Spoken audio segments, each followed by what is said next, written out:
네, 우리는 계속해서 레위기 속에 나와 있는 7가지 절기에 대한 부분을 우리가 함께 살펴보고 있는데요. 지난주까지 우리는 초실절에 대한 부분을 함께 살펴봤죠. 그리고 77절과 오순절에 관한 부분을 우리가 함께 살펴봤습니다.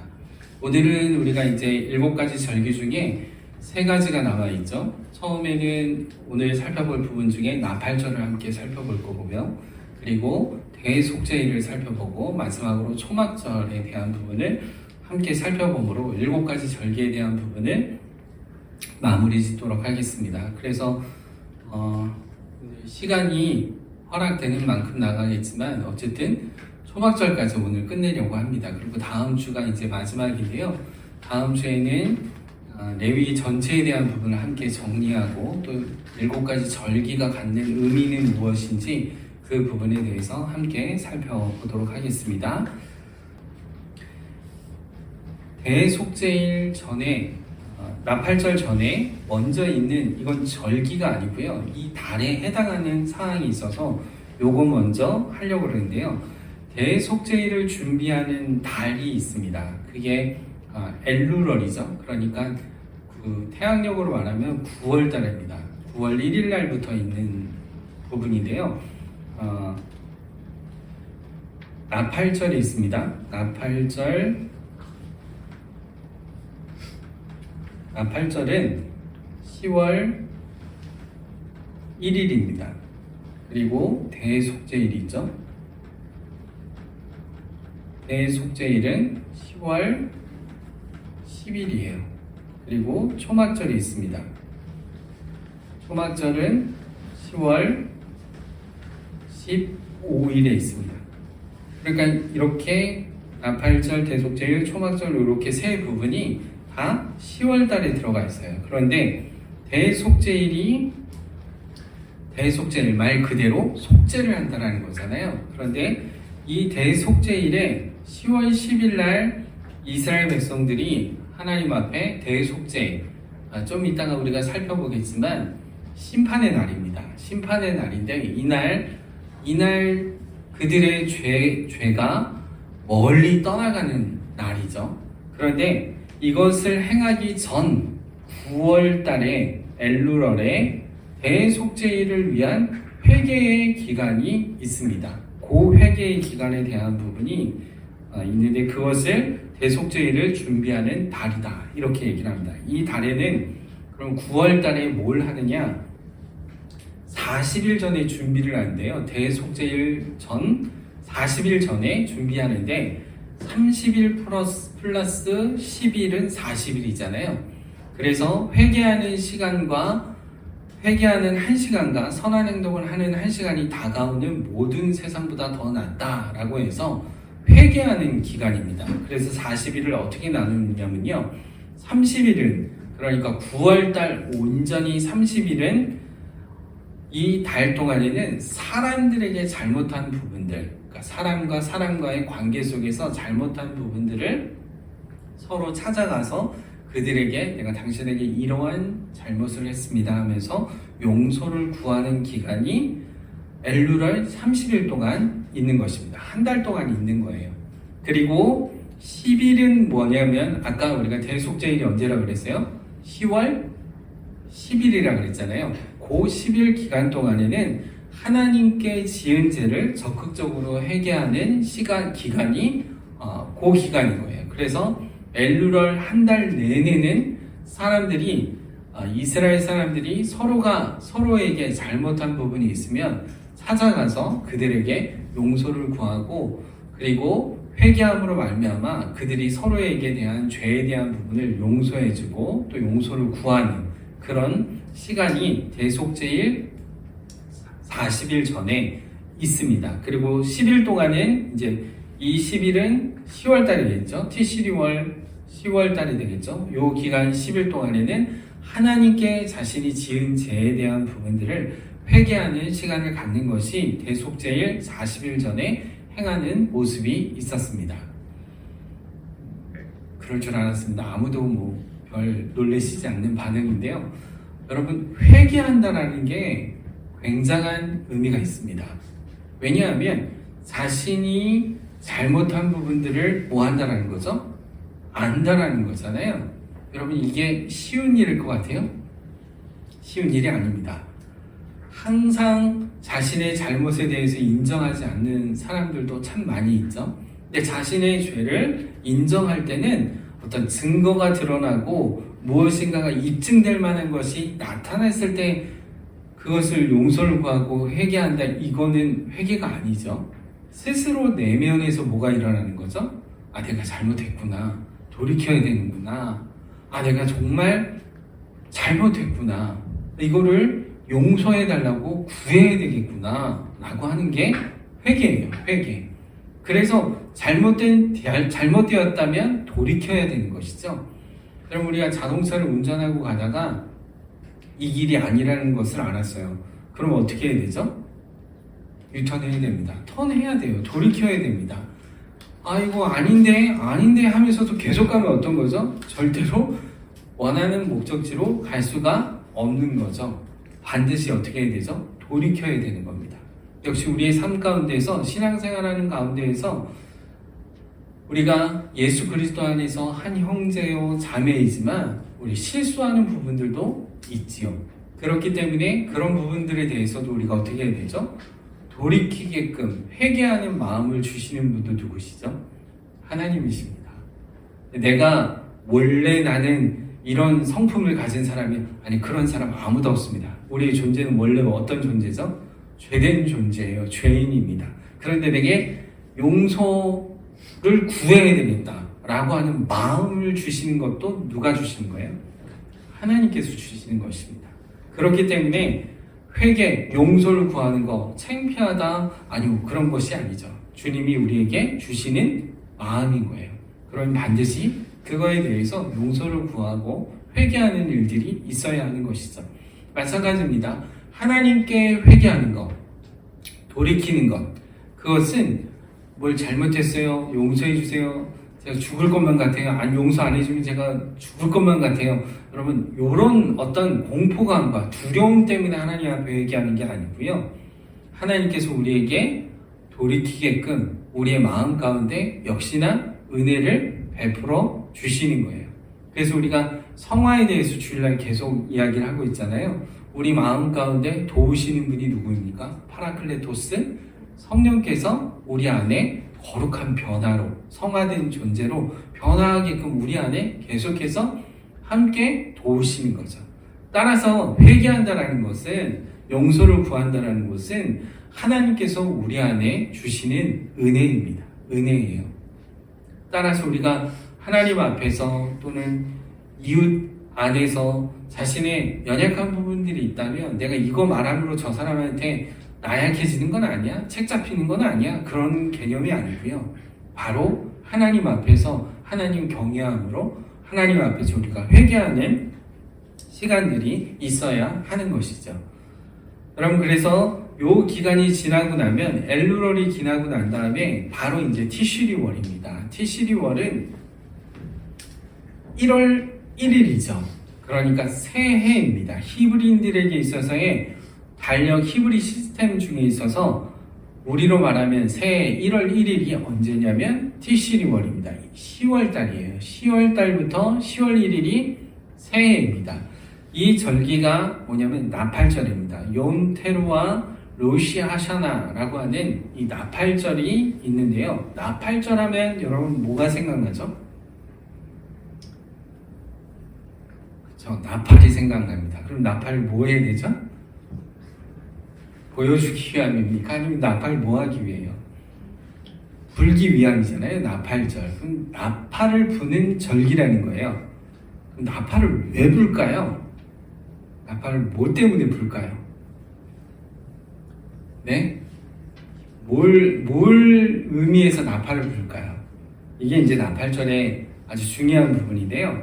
욤 테루아라고 해서 나팔을 부는 날, 이게 이제 나팔절입니다. 지카론 테루아라고 해서 나팔을 불어 기억하는 날이라는 거예요. 그러면 나팔을 불어서 나팔 소리가 날 거 아니에요. 그러면 나팔 소리를 들으면서 뭔가를 생각해야 돼요. 그게 뭘 생각을 할까요? 뭘 생각하기 위해서 나팔을 부는 걸까요? 나팔 소리가 뿌 하고 이렇게 들리면 이 소리를 들으면서 뭔가를 생각해야 되잖아요. 그죠? 뭘 의미하는 바냐라는 것을 우리가 알아야 됩니다. 나팔절 절기는요, 단순히 나팔을 부는 것이 목적이 아니라 나팔을 불어 이스라엘 백성의 귀에 들리게 하여 무엇인가 기억나게 하는 것이 목적이었다는 것이죠. 그렇기 때문에 나팔절에 단순히 그냥 나팔을 부는 그런 개념이 아니라 나팔을 들을 때 무언가를 기억해야 한다는 거예요. 그럼 무엇을 기억해야 되는가? 두 가지인데요. 첫 번째는 나팔을 부는 의미, 나팔을 들을 때 뿌하고 부는 의미, 이때 왜 부느냐, 10월 1일 날 왜 도대체 부느냐, 딴 때도 아니고 이것은 새해가 시작되었기 때문입니다. 제가 말씀드렸죠? 1월 1일과 같은 날이 히브리인들에게는 언제라고요? 티시리월 10월 1일. 그러니까 새해가 시작되었다는 것을 뭐 하는 거죠? 알리는 겁니다. 그래서 나팔을 불어서 새해가 시작되었다라고 이렇게 하는 것이죠.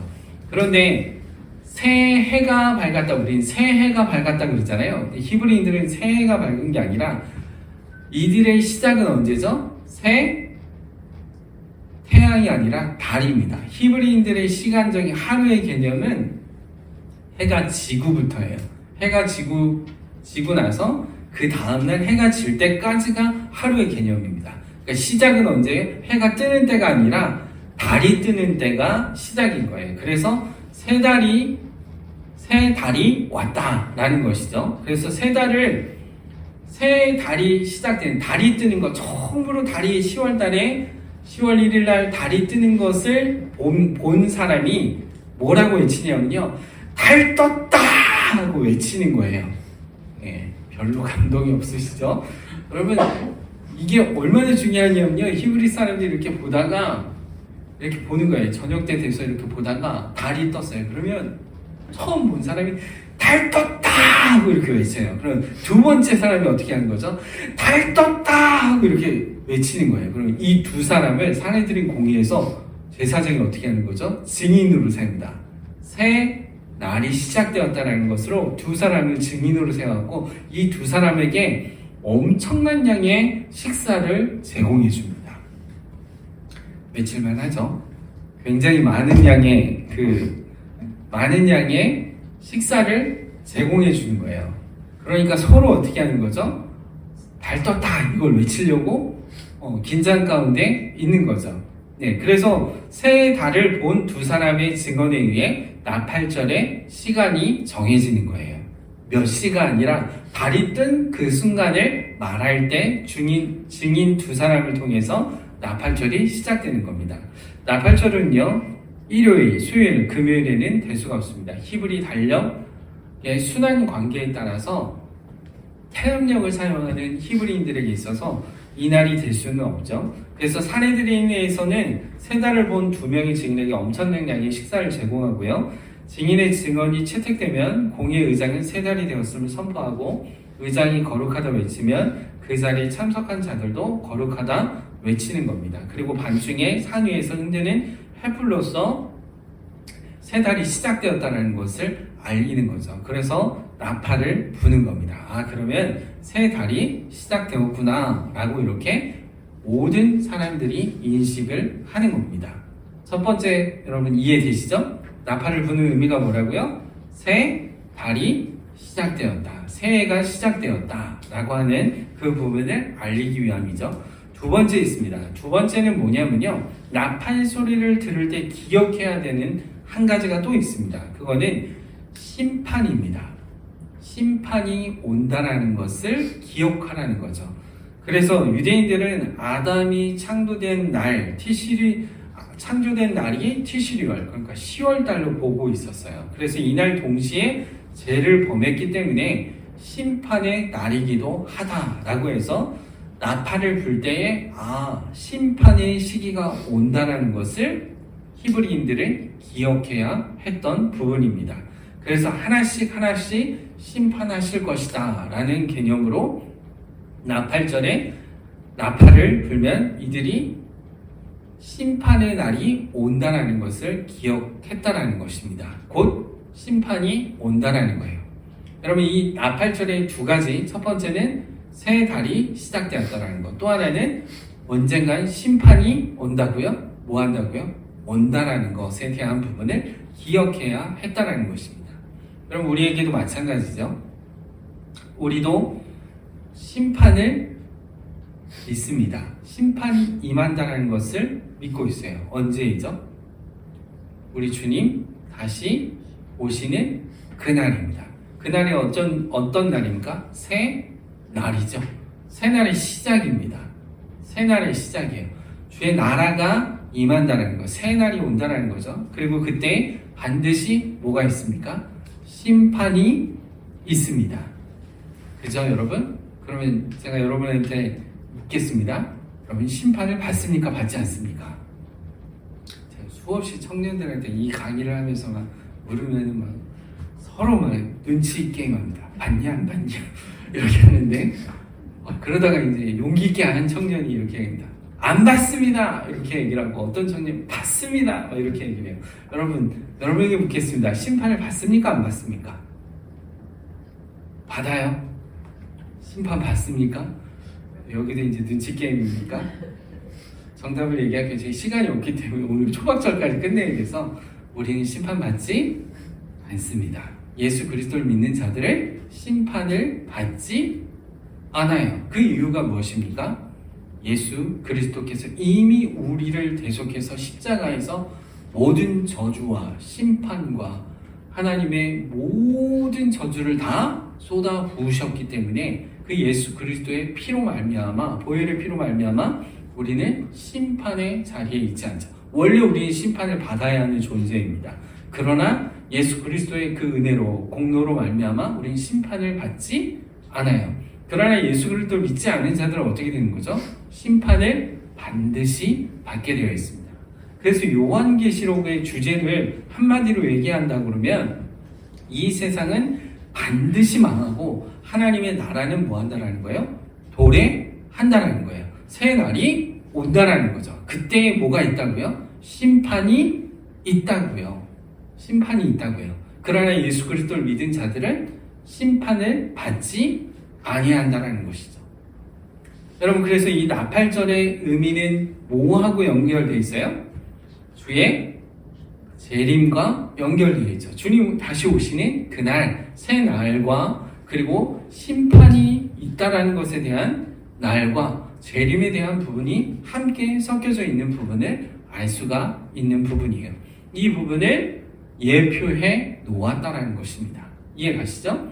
그래서 양각 나팔에 대한 이해인데요. 이거는 세 가지 부는 게 있는데 그렇게 중요하지는 않지만 특기야, 슈바림, 테루아라고 해서 이렇게 세 가지 부는 나팔을 이렇게 부는 게 있는데요. 특기야는 소리가 끊어지지 않게 길게 부는 방법입니다. 하나님 앞에 정직함과 고결함의 의미를 가지고 있는 부분이에요. 그래서 양각 나팔, 이 나팔을 이 짐승의 뿔로 이렇게 만들기도 하는데요. 여러분, 이 나팔 부는 게 쉬울 것 같아요? 쉽지 않을 것 같아요? 네, 쉽지 않습니다. 엄청 어려워요. 이게 보통 사람이 이렇게 불면 부러지지도 않아요. 굉장히 불기 어렵습니다. 그런데 특기야는 길게 끊어지지 않게 부는 거고요. 휘바림은 테루아보다 길지만 테루아는 짧게 부는 거거든요. 테루아보다는 길지만은 특기야보다는 3번 연속 부는 방법을 가지고 있는 거예요. 이것은 죄를 지음에 대한 두려움과 떨림에 대한 표현을 가지고 있고요. 테루아는 짧게 끊어서 9번 부는 방법입니다. 죄인의 멸망과 내민의 동요, 회개의 전제에 대한 부분을 의미하고 있는 부분이에요. 그래서 나팔을 부는 횟수는요, 특기야, 슈바림, 테루아 3가지 방법을 혼합하여서 한 번 불 때 30회의 나팔 소리가 나도록 했다고 합니다. 이렇게 불었다는 거죠. 이렇게요. 그래서 나팔절 절기에는 모두 200회의 양각 나팔을 분다라고 이렇게 이야기를 하고 있습니다. 그리고 이게 쉬운 일은 아닌데, 그래서 나팔 소리를 들을 때마다 나팔 한 번 불고 나 못 들었는데 이럴 수 없는 거죠. 그죠? 나팔 소리를 들을 때 기억해야 되는 거 첫 번째, 새, 날. 그러니까 욤이라 그러죠. 히브리 말로 욤, 새, 날이 왔다라는 거고, 두 번째는 심판이 임한다라는 것에 대한 부분을 기억해야 하는 부분인 것이죠. 자, 그래서 나팔절 티시리월 1월 1일에는 일곱째 달이죠. 그러니까 유대력으로는 일곱 번째 달이에요. 기억하시죠? 그죠? 네. 여기서 또 이걸 설명하기에는 4, 5, 6, 7, 8, 9, 10 이렇게 9월달까지 나눠서 11, 12, 1, 2, 3 이렇게 있으면 여기 이제 건기고요.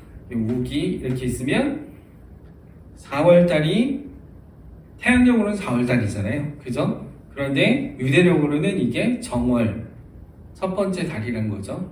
두 번째 달, 세 번째 달, 네 번째 달, 다섯 번째 달, 여섯 번째 달, 티시리월인 이날은 일곱 번째 달이 되는 거죠. 그리고 바벨론역으로 말하면 니산월, 티시리월 이렇게 되는 겁니다.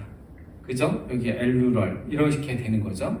그러니까 이게 성경에 세 가지가 나오는데 다 나와요. 근데 일곱 번째 달 하면 티시리월, 10월달 이렇게 보시면 되는 겁니다. 자, 그러면 이때 민수기 29장 1절에 일곱 번째 달에 이르러 그 달 초하루에 성회로 모이고 아무 노동도 하지 말라. 이는 너희가 나팔을 불 날이니라 이렇게 말하고 있는데요. 그럼 나팔을 언제 부는가? 성경에 보니까 이스라엘의 진이 이동할 때, 전쟁 나갈 때, 절기의 안식일의 세 달의 새해에 메시아가 오는 때에 이렇게 되어 있습니다. 근데 이건 다 하는데 메시아가 오는 때에 나팔을 분다라고 그러겠죠. 그래서 고린도전서의 15장에 보면 사도 바울이 뭐라고 되어 있습니까? 나팔 불 때에 라고 이야기를 하고 있죠. 그죠? 이게 구약에 있는 이 레위기에 나오는 나팔절과의 관계 속에서 표현되는 내용으로 담겨져 있는 것을 알 수가 있어요. 나팔 때는 뭘 기억하라는 거죠? 새 날이 온다. 욤 사상이죠. 새 날이 온다라는 거. 그리고 그때 메시아가 오신다라는 거. 그리고 심판의 때가 이르게 된다라는 거. 이 부분에 대해서 이야기를 하고 있습니다. 그러면 나팔을 어디서 부느냐라고 이렇게 말할 수 있는데요. 나팔과 관련된 부분인데요. 나팔을 어디서 불까요? 1번 집에서, 2번 산에서, 3번 성전에서, 4번 그냥 아무데나. 여러분 몇 번일 것 같아요? 네, 왠지 3번일 것 같죠? 그럼 3번 어디? 성전 어디서 불까요? 네? 꼭대기. 예. 역시 목사님 맞히셨습니다. 꼭대기입니다. 꼭대기. 성전 꼭대기. 그래서 여기 마태복음 4장 5절에서 6절 말씀에 마귀가 예수를 거룩한 성으로 데려다가 성전 꼭대기에 세우고, 성전 꼭대기에 세우고, 근데 이 성전 꼭대기가 어디일까요? 저기 어디요? 어디일까요? 여기 고린도전서 15장 제가 아까 좀 전에 말씀드렸던 51절에서 52절에 보면 보라 내가 너에게 비밀을 말하노니 우리가 다 잠잘 것이 아니요 마지막 나팔의 순식간에 우리가 다 호련히 변화할 것이다 라고 나팔 소리가 나면 죽은 자는 썩지 아니할 것으로 다시 살아난다 이렇게 말하고 있는데요. 그러면 성전 꼭대기가 맞습니다. 근데 성전 꼭대기가 어디냐는 거죠. 네, 꼭대기가 어디냐면요 여기입니다. 여기가 성전 꼭대기예요. 잘 안 보이실 것 같아서 제가 확대를 했습니다. 네, 여기가 성전 꼭대기예요. 그러니까 예수님을 시험한 성전 꼭대기가 어디겠어요? 여기입니다. 네, 우리는 이런 식으로 생각하죠. 여기 꼭대기. 근데 성전 꼭대기입니다. 여기서 나팔을 부는 겁니다. 네, 이해되시죠? 자, 이렇게 해서 이제 나팔절에 대한 부분을 우리가 함께 살펴봤습니다. 나팔절 기억하는 거, 나팔을 왜 분다고요? 새날이 온다라는 거. 그리고 또 심판을 기억하라는 거죠. 이 이 두 부분이 담겨져 있습니다. 이걸 종합하면 재림의 때가 마지막 때가 온다라는 것에 대한 부분을 기억해야 한다는 것이죠. 네, 빨리 나가겠습니다. 두 번째, 이제 우리가 또 볼 게 ty실일월 10월 10일 날 대속죄일이 있습니다. 욤 하키푸름이라고 그러는데요. 죄를 속해 주시기를 위해 탄원하는 날이라는 거예요. 이게 왜 나왔냐면 욤 미시파트라고 하는 뜻을 동일어로 쓰고 있는데요. 미시파트가 욤은 날이라는 뜻이고요. 미시파트는 심판이라는 거예요. 그러니까 심판의 날, 이 날이 욤 하키푸름이라고 하는 죄를 속해 주시기를 위해 탄원하는 날이 대속죄일이다 라고 이렇게 말하는 것입니다. 그러니까 이스라엘 모든 백성은 이날에 뭘 해야 되는 거죠? 우리의 죄를 뭐 해야 되는 거죠? 하나님께 탄원하렵니다. 우리의 죄를 속해 주시기를, 사하여 주시기를 뭐 해야 되는 거죠? 탄원하는 날이 무슨 날이 되는 거예요? 대속죄일이라는 거예요. 그래서 욤 미시파트 심판의 날이다 라고도 이야기를 하는 것입니다. 자, 그러면 대속죄일에 무엇이 있는가? 되게 많이 있는데 다 빼버렸어요, 제가. 그죠? 늘 말씀드리지만 흘러내릴 것 같아서 중요한 것만 딱 집어서 했는데 중요한 것만 얘기하겠습니다. 다 빼버리고 대속죄일 7일 전에 그 해의 대제사장을 가정에서 격리시킵니다. 따로 떨어뜨려요. 그래서 대제사장을 격리시키는데 집과 아내를 떠나 이스라엘 뜰의 북쪽 사무관 방에 격리됩니다. 이 이유는 왜 격리를 시키냐면요. 대제사장이 굉장히 중요한 역할이거든요. 왜냐하면 ty실일월 10월 10일 날 대표해서 지성소에 들어가야 돼요. 그런데 대제사장이 갑자기 그 전날에 무슨 병고가 생긴다든지 이러면 이 대속죄일을 누가 할 수가 없어요. 그렇기 때문에 격리를 시켜서 부정한 것을 방지하기 위한 차원으로 대제사장을 가족과 떨어뜨려서 격리시켜 놓는 일을 하는 것입니다. 또한 예식을 익숙하게 공부를 하게 됩니다. 7일 동안 매일 상번제를 직접 주재하게 합니다. 그러니까 상번제는 매일 드리는 제사잖아요. 상번제를 직접 하게끔 하고 피를 뿌림과 분향하는 것, 등대를 준비하는 등 모세오경에 등장하는 대속죄일의 의식에 관련된 부분을 계속해서 공부를 하게 되어 있습니다. 그리고 이 7일 동안에는 뭘 하냐면요. 붉은 암송아지를 그리고 염소를 어떻게 아사셀 염소를 뭐 해야 되죠? 그것을 도축을 해야 되는 게 대제사장입니다. 그렇기 때문에 매일같이 그 친숙해지기 위해서 붉은 암송아지를 대제사장에게 보입니다. 그리고 아사셀 염소도 보이게 됩니다. 이런 부분들이 있어요. 그리고 자신을 정결케 하는 것을 하게 된다. 먼저 여기 예식을 익숙하게 공부한다라고 하는데요. 마지막 7일 전이니까 마지막 전날, 그러니까 ty실일월 10월 10일 전날인 9일 날에는요, 잠을 안 재워요. 대제사장을 잠을 안 재웁니다. 잠을 안 재우고 뭘 하냐면요, 계속해서 토론을 합니다. 토론을 해요. 예식에 대한 부분들, 토라에 대한 부분들을 함께 제사장들이 모여서 계속해서 말을 걸어서 토론을 하게 됩니다. 근데 그 해에 대제사장이 율법에 대해서 너무 잘 알아요. 그러면 정말 이 밤에 지루하지 않습니다. 계속해서 막 이 토론을 하면서 그 율법에 대한 부분들을 나누게 되어 있어요. 근데 그 해 대제사장이 율법을 잘 모른다.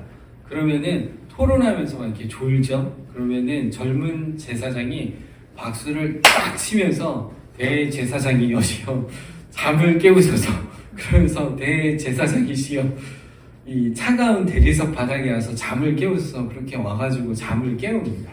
그러니까 그 해의 율법에 대해서 특히 이제 레위기나 민수기나 역대상하, 열왕기상하, 다니엘서 이런 부분들에 대해서 막 토론을 하는데 그 부분에 박식한 대제사장은 좋지만 그렇지 않으면 계속해서 가르치는 일들을 토론을 하는 일들을 하게 됩니다. 그리고 세 번째는 자신을 정결케 하기 위함인데요. 7일 동안 부정에 접촉되지 않기 위해서 격리를 시키는 거죠. 그래서 붉은 암송아지를 태워 만든 정결케 하는 물로 3일째 되는 날과 7일째 되는 날에 그것을 뿌려서 정결케 하는 일들을 행합니다. 그래서 혹시라도 자신이 알지 못하는 사이에 부정함에 접촉될까봐 이 일을 함으로 말미암아 정결함을 유지하려고 하는 일들을 행했습니다. 여러분, 이건 제가 스텝 2에서 여러분 함께 나눴죠? 정결케 하는 대한 부분들, 그죠? 부정, 정결, 거룩, 이 세 부분에 대한 연관성에 대한 부분을 이미 제가 설명해 드렸습니다. 그래서 부정에 접촉되면 대제사장으로서의 역할을 감당할 수 없잖아요. 그렇기 때문에 부정한 것에서 부정을 방지하기 위해서 격리하는 가운데 셋째 날과 일곱째 날은 붉은 암송아지를 태워서 만든 그 제물로 뿌리는 겁니다. 우슬초에 묻혀서 뿌리게 되어 있는 거죠. 그리고 네 번째는 대제사장의 음식인데요. 7일 기간 동안 원하는 음식을 성전에서 제공을 해줍니다. 그리고 대속죄일 전날 해가 지면 음식을 제공하지 않아요. 왜냐하면 과식으로 인해서 다음날 예식 진행 중에 졸거나 집중하지 못할 경우가 있다고 해서 음식을 주지 않습니다. 참 곤욕이에요. 그날은 음식도 안 주지, 잠도 안 재우지. 굉장히 곤욕인데 아무튼 이런 일들을 행했다는 겁니다.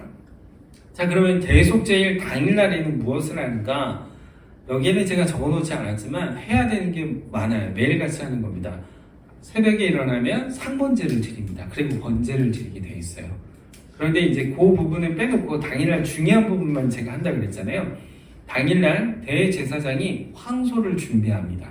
이 황소는 대제사장이 자신과 자신의 가족을 위해 속죄의 황소를 하나님 앞에 드리는 겁니다. 그래서 황소를 가지고 와요. 황소를 가지고 와서 황소의 머리에 손을 얹고 안수를 하게 됩니다. 안수를 하면서 기도문을 읽게 되어 있어요. 그 기도문의 내용 중에는 뭐냐면 자신의 가족과 자신에 대한 모든 죄를 용서하시기를 구하면서 안수를 하게 됩니다. 그리고 그 황소를 잡게 되어 있죠. 잡는 건 이 다음에 제가 말씀드릴게요. 그리고 2마리의 염소를 또 준비합니다. 2마리의 염소 중 어떤 염소를 아사셀로 보낼 것인지 그것을 제비 뽑는 일들을 하는데요. 염소 2마리를 가지고 옵니다. 가지고 와서 그 염소를 2마리를 제사장 앞에 둬요. 그리고 제사장은 그 염소 2마리 있는 것 중에 이제 어떤 것을 지성소에 드릴 것인지 아니면 광야로 내보낼 것인지 이걸 제비 뽑는 거예요. 그래서 칼피라고 하는 함이 있는데요. 그 안에는 레아사셀이라고 써있는 레아사셀 그러면 광야로 보내는 염소고요. 그리고 네 아도나이 그러면 이거는 지성소에 하나님 앞에 드리는 패가 2개가 담겨져 있어요. 칼피 안에. 그러면 이렇게 있다가 제사장이 양손을 집어넣습니다. 집어넣고 똑같은 게 돼 있어요. 이 안에 있는 이 칼피 안에 들어가 있는 패는 예전에는 나무로 만들었대요. 근데 이제 시대가 조금씩 지나면서 금으로 만들었다 그러더라고요. 금속으로. 그래서 그 안에 2개가 똑같아서 어떤 게 어떤 건지 구분이 안 간다고 해요. 그것 중에 이걸 2개를 동시에 뺍니다.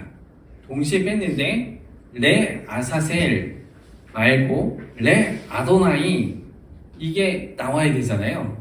그러면 여기를 딱 뽑았는데 이 둘 중에 하나를 딱 뽑았어요. 그런데 양쪽 옆에는 부제사장들이 서 있습니다. 딱 뽑았는데 딱 보니까 여기에는 오른쪽에 보면 레 아도나이라고 이렇게 적혀 있잖아요. 그러면 옆에 오른쪽에 제사장이 오른쪽에 있는 부사관이 제 대제사장이요 오른손을 높이 드소서 이렇게 얘기를 합니다. 만약에 레 아도나이가 왼쪽에 있으면 왼쪽에 있는 부사관이 대제사장이요 왼손을 높이 드소서 그렇게 말하는 것입니다. 그래서 이쪽이 광야로 보낼 건지 이쪽이 지성소로 보낼 것인지 이걸 결정하는 일을 하는 것입니다. 이해되시죠? 네. 표정은 아무도 이해를 못하신 것 같은 네, 이렇게 2마리를 하고요. 칼피라는 곳에서 꺼내갖고 하나님께 드리는 내 아도나이, 광야로 보내는 내 아사셀, 이렇게 두 개를 결정하는 겁니다. 그리고 난 다음에 황소를 도살합니다. 아까 가족을 위해서 그 황소에게 안수했잖아요. 황소를 도살하게 되어 있습니다. 그러면 황소를 도살하면 그 피를 받아가지고 그 피를 가지고 제단으로 가게 됩니다. 번제단에 가서 계단을 네 번째 계단에 올라와서 다른 제사장에게 피를 담은 양푼을 주게 되어 있습니다. 그러면 그 피가 응고되지 않도록 다른 제사장이 계속 적고 있어요. 왜 그러냐면요, 대제사장이 지성소에 몇 번 들어가냐면요, 한 번 들어가는 게 아니에요. 대속죄일이 한 번 들어가는 게 아니라 네 번을 들어가게 되어 있습니다. 첫 번째 들어갈 때는요, 대제사장이 황소의 피를 가지고 들어가야 되는데 그 전에 먼저 들어가서 해야 할 게 있습니다. 그건 뭐냐면 지성소 안에 향을 가지고 가서 향을 피워서 거기가 연기가 가득하게 해야 하는 겁니다. 그렇기 때문에 황소의 피를 다른 제사장에 응고되지 않도록 계속 저으라 그러고 숯불을 가져다가 향로에 담아서 지성소 안에 들어가게 됩니다. 지성소 안에 들어가게 되는데요. 지성소는 이렇게 되어 있어요. 이게 휘장이거든요. 여기가 지성소 아니라면 여기 이제 지성소에 제단이 이렇게 있잖아요. 그러면 여기 향로가 있고요. 분향단이 있고 이쪽 제가 여기다 그릴게요. 여기 제단이 있고 이렇게 휘장이 있습니다. 휘장은 하나가 아니에요. 두 개입니다. 그리고 여기 분향단이 있고 번제단이 이렇게 있습니다. 그러면 향로에다 담아서 어느 쪽으로 가냐면요, 이쪽이 동쪽입니다. 동, 서, 남, 북 이렇게 있는데요. 남쪽에 문이 이렇게 있습니다. 그럼 휘장 이쪽으로 들어가서 S자로 이렇게 들어가는 거예요. 이렇게 들어가는 겁니다. 휘장을 이렇게 해서 부삽과 함께 숯불을 가져가서 제단에 여기에 숯불을 놓고 여기 연기가 가득하게 하게끔 하고 다시 뒷걸음쳐서 이렇게 나오는 겁니다. 이게 첫 번째 대제사장이 지성소에 들어가는 겁니다. 그리고 두 번째는 뭘 하느냐, 제단에 와서 그 피를, 황소의 피를 가지고 다시 들어가는 겁니다. 이렇게 해서 들어갑니다. 그리고 그 황소의 피를 위로 한번 뿌리고 검지로 하게 되죠. 위로 한번 뿌리고 밑으로 7번을 자연스럽게 뿌리게 됩니다. 그리고 난 다음에 다시 뒷걸음쳐서 이렇게 나와서 제단에 있는 분향단 이쪽에 피를 거기에다 두게 됩니다. 그리고 난 다음에 또다시 뭘 하느냐, 또다시 무엇을 하냐면요, 아사셀 염소를 잡게 되어 있습니다. 아사셀 염소, 그러니까 그 아도나이죠. 레 아도나이, 지성소에 드리는 염소를 도살을 하게 됩니다. 그리고 그 피를 가지고 또다시 이렇게 들어가는 겁니다. 그래서 동일하게 황소의 피를 뿌렸던 것처럼 위로 한번, 아래로 7번 뿌리고 다시 거꾸로 이렇게 나오게 됩니다. 이렇게 나온 다음에 그 다음에 황소의 피를 휘장에 똑같이 위로 한번, 아래로 7번 뿌리게 되어 있고 염소의 피도 위로 한번, 아래로 7번 뿌리게 되어 있습니다. 그리고 난 다음에 그것을 염소의 피와 황소의 피를 섞어서 그것을 분향단에 또 똑같이 피를 뿌리게 되어 있습니다. 그리고 난 다음에 제단에 와서 제단에 이 피를 다 쏟게 되어 있습니다. 이렇게 하는 거죠. 그러면 지금 몇 번 들어갔어요? 3번 들어갔죠? 그죠? 네, 3번 들어갔습니다. 제가 지금 막 이거 다 지나쳐서 지금 제가 다 한꺼번에 설명하는 겁니다. 이렇게 3번 들어갔어요. 그러고 난 다음에 아사셀 염소를 어떻게 하는 거죠? 광야로 보내게 되어 있습니다. 아사셀 염소를 광야로 보내게 되는데요. 광야로 보낼 때 아사셀 염소를 광야로 보내고 요거까지 하죠. 아사셀 염소를 시편 103편 12절 말씀에 있는 것처럼 동이 서에서 먼 것 같이 우리의 죄가를 우리에게서 멀리 옮기셨으며 라고 하는 이 말씀에 근거해서 이스라엘의 모든 죄를 어떻게 하는 거죠? 다 짊어지고 이 아사셀 염소가 어떻게 하는 거예요? 광야로 가는 겁니다. 광야로 가는데 처소가 10군데가 있어요. 10군데가 있는데 이 아사셀 염소를 끌고 가는 사람이 누구냐면 제사장입니다. 제사장이에요. 그래서 10군데 가면서 뭐 떡도 주기도 하고 물도 주기도 합니다. 심지어는 어떤 사람은 제사장의 머리카락을 이렇게 끄집어 당기기도 해요. 그 이유는 왜냐하면 우리의 죄를 빨리 가지고 가라 라고 하는 의미에서 그렇게 하기도 합니다. 그래서 어디로 가냐면 절벽에 이르게 됩니다. 절벽에 이르게 되면 이 염소의 그 빨간색 선을 이렇게 묶어놨는데 하나는 이 돌이나 나뭇가지 이렇게 묶어놔요. 그리고 하나는 염소의 뿔 그대로 있고요. 그래서 염소를 절벽에서 밀어터리는데 이게 제가 그림을 잘 못 그리지만 염소를 이렇게 절벽 쪽으로 향하지 않고 제사장 쪽으로 향하게끔 두려움을 주지 않기 위해서 이렇게 한 다음에 떨어뜨려요. 이렇게 떨어뜨립니다. 떨어뜨리면서 이런 돌뿔이 있는 데 있잖아요. 이런 데 막 다 찢기면서 내장과 함께 모든 것들이 다 쏟아져 나오는 겁니다. 나오면서 이 염소가 죽겠잖아요. 그럼 떨어지면서 찢기면은 미시나에 보면 이게 빨간색이었던 게 하얀색으로 변한대요. 믿겨지지 않죠? 하여튼 미시나에는 그렇게 기록되어 있습니다. 그래서 이 염소가 떨어져서 어떻게 하는 거죠? 죽게 되는 겁니다. 그래서 완전히 죽은 것을 확인하는 것이죠. 예전에는 절벽에 떨어뜨리지 않았습니다. 아사셀 염소를 어떻게 한 거죠? 광야로 보냈어요. 그래서 뭐 짐승이 잡아먹든 뭐가 하든 그랬는데 어느 해인지는 제가 기억은 못하지만 어느 해에 무슨 일이 있었냐면 떠나 보냈잖아요. 아사셀 염소가 대속죄를 지나고 어느 날 갑자기 진영으로 다시 돌아왔어요. 그러면 여러분 어떤 결과가 있는 떠나보냈던 우리의 죄를 몽땅 닫아갖고 보냈던 그 염소가 다시 돌아왔어요. 그럼 여러분 어떻게 되는 거죠? 죄가 다시 돌아온 거예요. 그러니까 어떻게 한 거죠? 그때부터는 절벽에서 떨어뜨려서 완전히 죽은 것을 확인하게 되죠. 그러면 아까 10개의 처소가 있다고 그랬잖아요. 신호를 알립니다. 하얀색 손수건을 막 흔들어서 염소가 죽었다라는 거. 우리의 죄를 짊어간 염소가 죽었다라는 거에 대한 표시를 확인을 시켜줍니다. 그래서 어디까지 오냐면 성전까지 이렇게 오게 됩니다. 그러면 이스라엘 백성들이 환호와 함께 우리의 죄가 다 떠나갔다. 그 전까지는 아주 숨을 죽이면서 기다리고 있거든요. 다 떠나갔다라고 하면 숨을 죽이고 있다가 염소가 죽었다는 걸 하면 환호하면서 우리의 죄가 다 떠나갔도다. 이제 우리는 죄에서 뭐가 됐다는 거죠? 리셋 됐다는 거예요. 완전히 죄가 없다는 거예요. 요거에 대한 부분들을 이스라엘 백성들이 행해냈다는 거예요. 그러면 우리의 죄가 어떻게 됐다는 거죠? 다 떠나갔다는 겁니다. 이 이후에 대제사장이 그 다음 뭘 하느냐? 그냥 넘어가죠.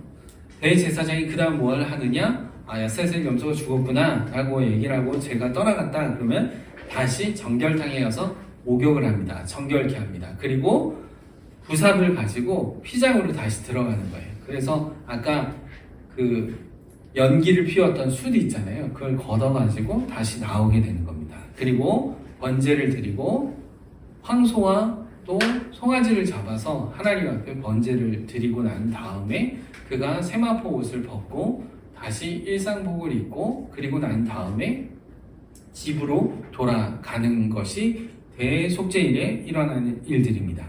그러면 여기서 이제 대속죄일은 그러면 무엇을 의미하느냐라고 얘기를 할 때 우리에게 있어서는 십자가의 도죠. 예수 그리스도의 십자가의 도.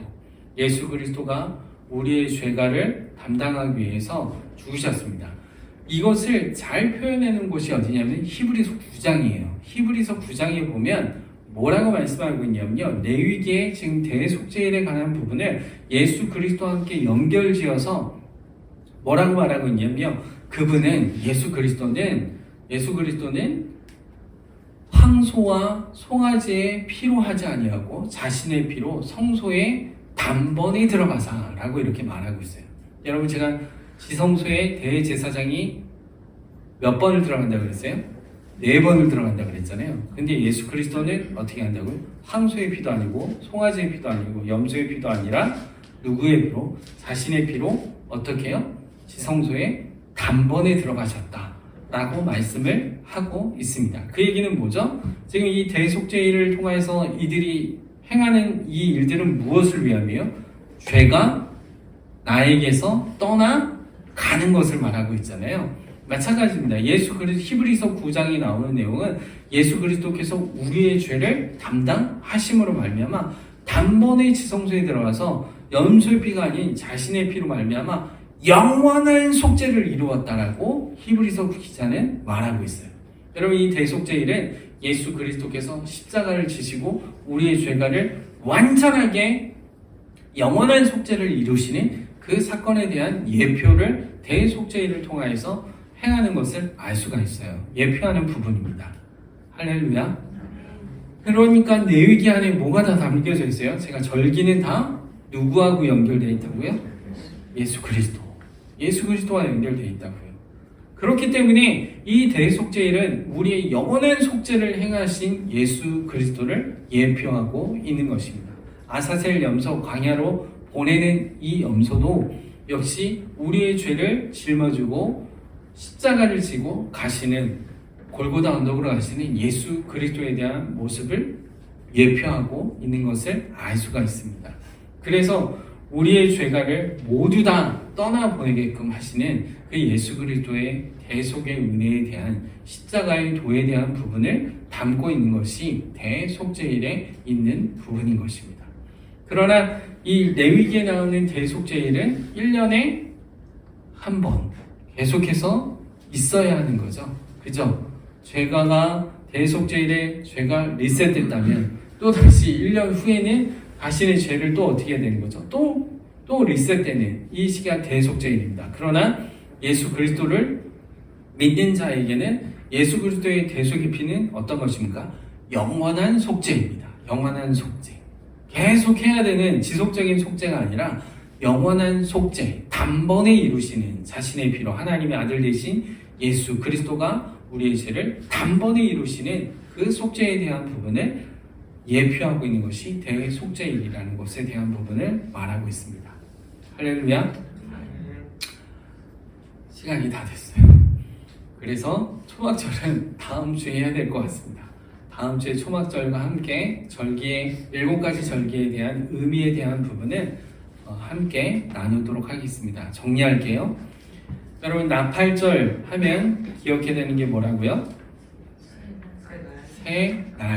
새날이 온다라는 거. 그리고 뭐가 있다고요? 심판이 있다라는 거. 그걸 기억해야 한다라는 것이죠. 여러분, 우리 주님 다시 오십니다. 반드시 오십니다. 새날이, 새하늘과 새 땅이 임하는 새날이 오는 거죠. 그쵸? 그리고 그날에 심판이 반드시 있습니다. 이 세상은 반드시 망하고 하나님 나라는 도래하죠. 새날이 오는 겁니다. 어떤 사람들은, 다른 종교들은 계속해서 이 세상이 평화로운 세상, 이상주의 국가가 된다, 이 세상이 유토피아가 된다. 아니요, 그렇지 않습니다. 반드시 이 세상은 망하고 하나님 나라가 도래하죠. 그 하나님 나라가 도래할 때 그 나라에 들어갈 수 있는 자들은, 심판받는 자들은 그 나라에 들어갈 수 없죠. 심판을 이미 대속죄일에 있는 예수 그리스도를 예표한 것처럼 예수 그리스도를 믿는 자들은 영원한 속죄가 이루어진 것이죠. 대속죄일을 예표했던 예수 그리스도가 단번에 지성소로 들어와서 우리의 죄를 영원한 속죄를 이루셨기에 그날이 올 때 우리는 심판받지 아니하고 하나님 새하늘과 새 땅인 하나님 나라에 영원히 거하는 영생을 우리에게 약속하신 줄로 믿습니다. 그 나라를 소망하면서 우리가 사는 날 동안에 하나님 내게 이런 은혜를 주셨군요. 하나님 정말 내가 생각할 수도 없는 하나님께 은혜를 받은 자입니다. 구원의 은혜, 새하늘과 새 땅이 임하는 영생을 얻을 수 있는 그 은혜를 주심을 감사하며 우리 주님 앞에 우리의 삶의 남은 생애 가운데 그날을 소망하면서 주님 오실 그날을 기대하며 주님 앞에 우리의 삶을 맡겨드리는 그 믿음에 흔들리지 않고 이기는 자로서의 삶을 살아가는 저와 여러분의 삶의 모습이 되어지기를 간절히 소망합니다. Hallelujah.